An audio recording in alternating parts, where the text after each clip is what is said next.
তাহলে আজকে জামাই ষষ্ঠীর এত সব আয়োজন হয়েছে, দেখে নাও কি কি বানিয়েছে আমি বলে দিই একবার। এই যে এখানে 9 রকমের ভাজা বানানো হয়েছে।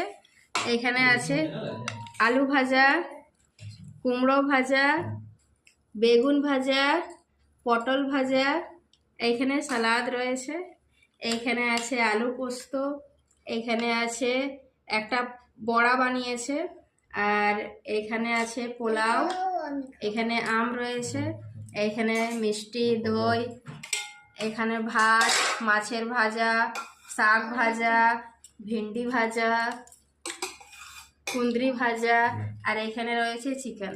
তো বন্ধুরা আজ এত সব আমাদের বাড়িতে আয়োজন হয়েছে জামাই ষষ্ঠীর।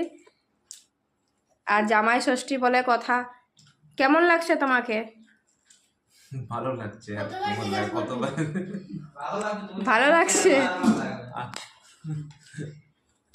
এই যে এখানে আমার মেয়ে ছেলে সব বসে আছে। দীপ কি খাচ্ছ? দীপ কি খাচ্ছ তুমি? হ্যাঁ হ্যাঁ, দই আর মিষ্টি। বাহ, মন কি খাচ্ছ? মিষ্টি। এই যে এখানে আমার মা সবার জন্য খাবার বাড়া হচ্ছে এখানে।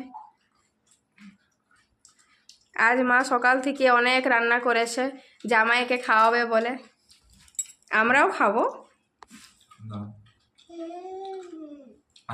দীপ কি খাবে তুমি?